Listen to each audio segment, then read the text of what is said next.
Now then, welcome to the channel. I'm Saul, this is my wife Debbie, and along with Tango, we live on Narrowboat Lougher. We're currently cruising on the Lancaster Canal, seeing lots of interesting things, and also some interesting people. We're barely floating.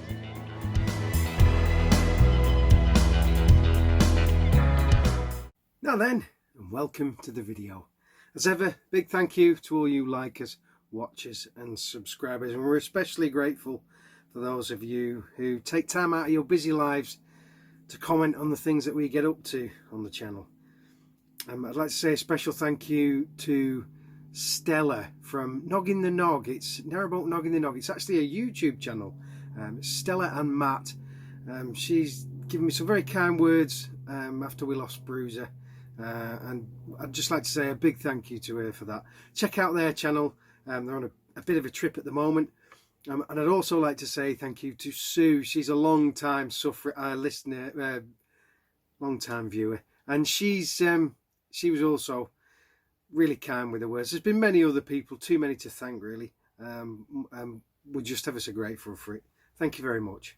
And remember, if you've got out to say, if you've got any questions or even suggestions for things that we can get up to on the channel, why don't you stick them in the comment box wherever YouTube's put it this week, and I'll do my very best to get back to you. Well, today's cruise, we're heading south. We just dropped the family off at Lancaster Services in the last video. If you watched that, we went over the aqueduct and back. It was my son and his family's first trip really on the boat, so yeah, really enjoyed it. Really nice day, and I hope you enjoyed a different take on the Lancaster aqueduct. So after we'd left them there, we did a bit of admin on the boat. You know, toilet was emptied, bins were put in, and also filled up with a bit of water. And then we headed south. We're going towards Galgate today, but where will we end up? Well, in a change to our usual programming, I'm going to do things a little bit different. I'm going to do the map scene in little sections as we go along. If you like it, let me know. If you don't, let me know. But before we do all that, we've got some engine issues we need to look at. If you're a long-suffering viewer, you'll know all about our beloved bulletproof but slightly fragile 1.5 BMC engine. We've had troubles from day one really, with breakdowns, lift pumps disintegrating on crossings over the Ribble Link, diesel pump and the nightmare of getting that fixed. The cylinder head had to come off and be refurbed. Ooh, what a nightmare that was.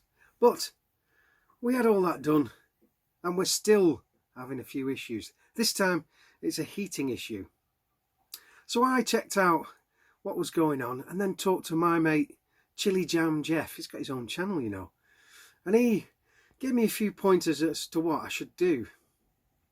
Let's have a look at it. I filmed this little bit of a section and sent it to Jeff. I was getting trouble with airlocks in the system, so I asked Jeff for his opinion.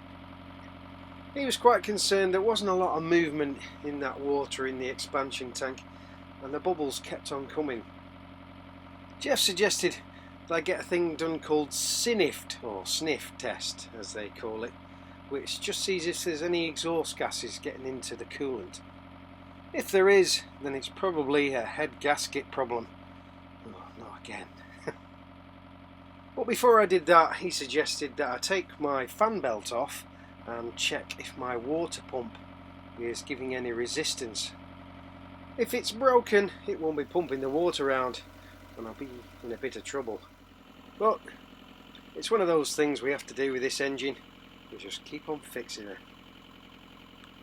We're stuck in a bit of a pickle at the moment because the locks have been shut on the Glasson-Branch, so I'm going to have a bit of time to have a fettle with that engine.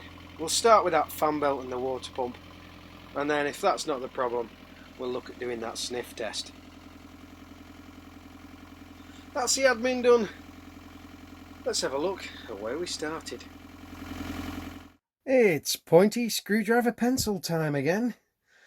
This is where we begin today's journey, just at the service point at Lancaster.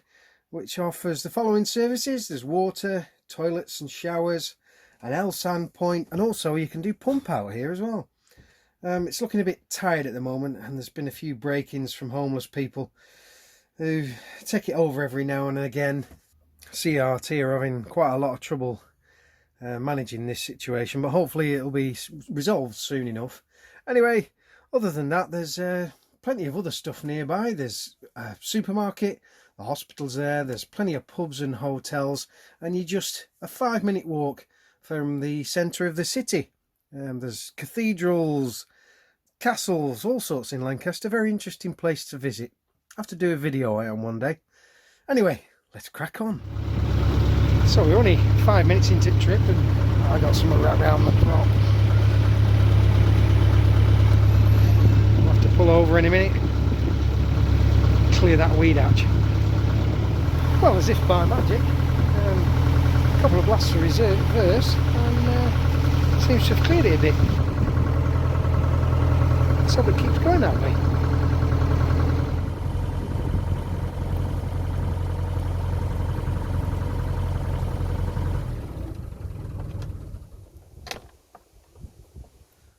Well, look at that. We're no more than 5 minutes into the journey. Well, actually, probably about 20. And we've stopped already. We've managed probably about a mile of cruising, and I dare say the prop was fouled up before we even set off. The sides are very shallow here, so you've got no chance of actually mooring onto the towpath. So there was nothing for it. We just had to stop in the middle of the canal, and I had to clear that prop through that really awkward positioned weed hatch. This was what was wrapped around my prop, which was making it smoke the engine because it was really struggling to move around. It took me a bloody ages. Right in the middle of the canal I was, and all when I had to stop. But that's what I got off.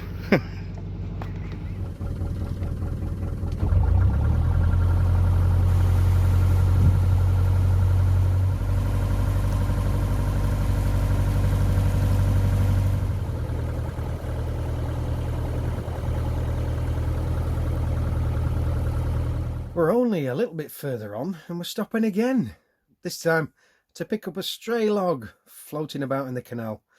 We're just past here, Bridge 94, Deep Cutting Bridge.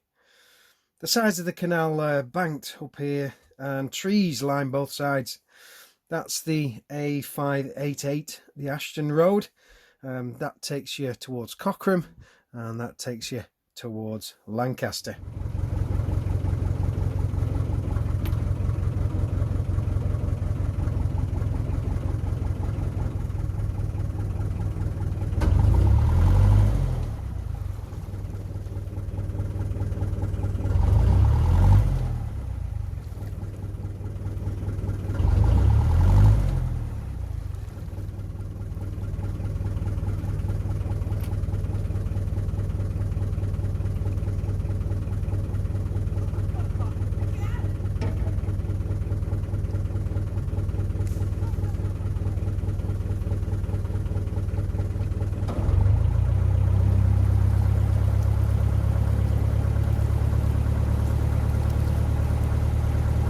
Decided what a great idea it would be to grab that out of the canal, and all bolts on a tilt now because of it, we think.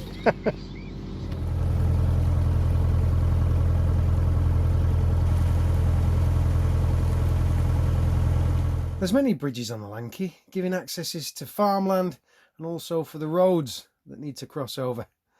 And even though the canals were built in a relatively short period of time, there's an array of different styles. Going up a Bridge 93, Car Lane Bridge. It's a farm access bridge and it has metal railings on it. You may have seen in one of our cruising videos last year, they got knocked off. Well, they're all repaired now. And then there's Bridge 91. That one's a tall, solid walled bridge and it carries Tarn Water Lane over the canal. I've always wondered who gave the go-ahead for these designs. Was it the landowners or the canal builders themselves?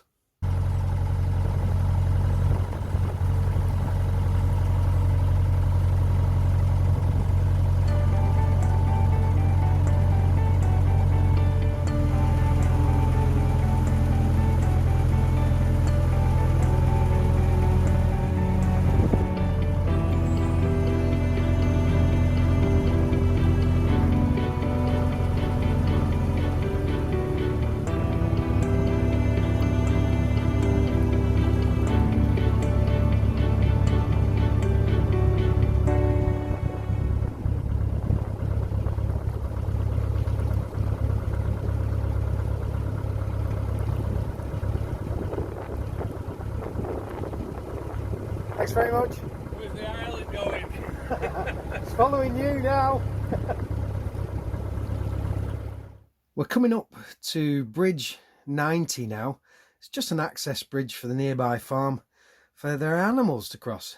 I think the fields are mainly used, well I think they are solely used for grazing, which adds to this bridge looking oddly out of place in the surroundings.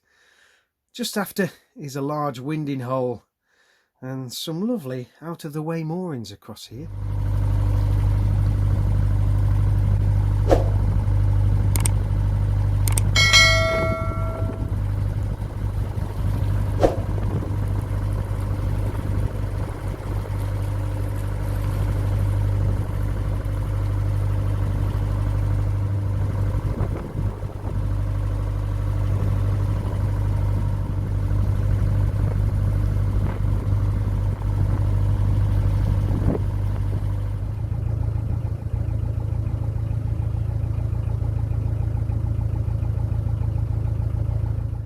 This last section takes us towards the village of Golgat, a lovely straight section of canal here, which takes us to the final destination just before Bridge 88.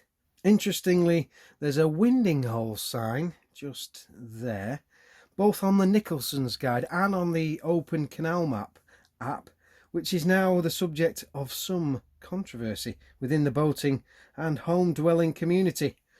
There's also another bridge up here, Bridge 89, New Park Bridge, and it's looking like it's getting swallowed up by the trees either side of the canal.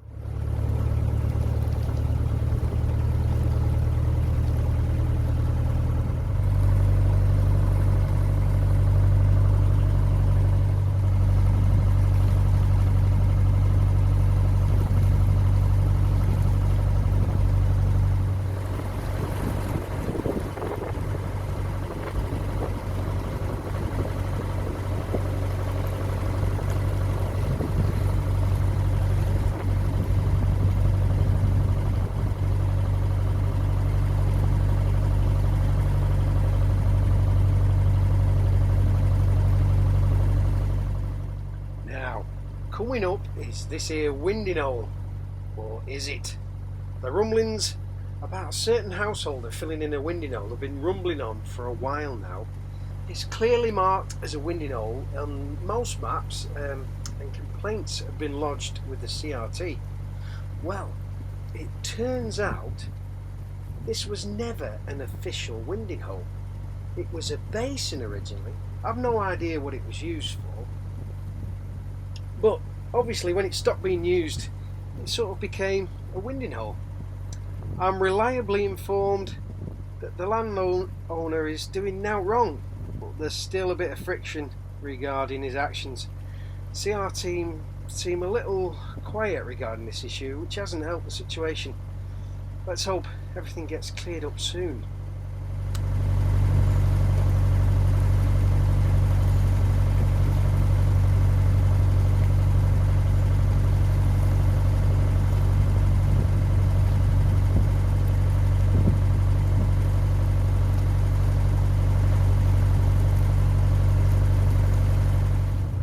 On the port side there is a little Aintree beetle boat. That's the one we crossed the Ribble Link with.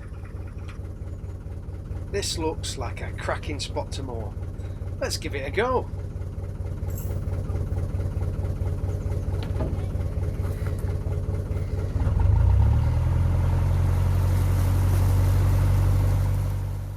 I'm having a bit of trouble getting into the side here, well the back end anyway, so maybe this isn't the best spot to moor. We'll have to have a bit of a look and think about this and see whether or not we have to move on.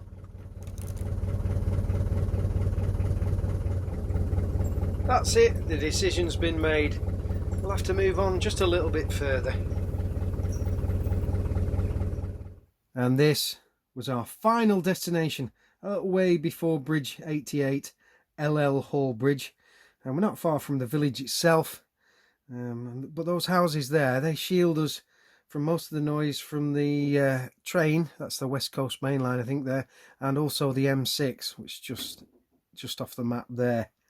It's a lovely little village. There's nice little shops. There's a chippy, hairdressers, and even a couple of really good pubs. We've been to both of them. I've never tried the food at the Plough yet, or the New Inn, so we're going to have to give that a go next time we're around there. This is the train market.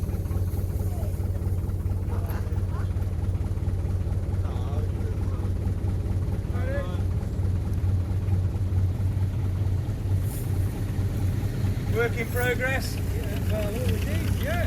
I've just got this one, I'm going back there. Yeah. Always amazed how big swans get when they're babies. How quick! Look at that. That was only a little one a couple of months back. He's after something to eat, but I don't know if we've got anything for you, mate. Huge thing. Huge already. Well, that was a wasted trip. 3 hours, well, over 3 hours in traffic because of an accident on the M6. And I missed my doctor's appointment, so I suppose I'll have to wait another 12 months to get another one. Never mind. That's that. The end of our cruise. And unfortunately, it was the end of Bruiser's cruising days. The following week, on the Monday, we lost him. We're still utterly devastated and miss him so much. But we do enjoy the memories of him and the way he loved to cruise. He was at home on the boat, and yeah, we miss him tons. Anyway, what's in store for the next video? Well, here's a sneaky peek. Yeah, just saying the covens are all... Oh, might be in a bit of trouble for that one. If you made it this far, thanks for watching. We hope you enjoyed it. And if you did enjoy it, why not give it a thumbs up? Subscribe if you want to see more. And if you click that little bell icon, YouTube will mither you next time we release one. Well, that's just about everything on my list. I reckon we'll call it a draw for this one. Till next time.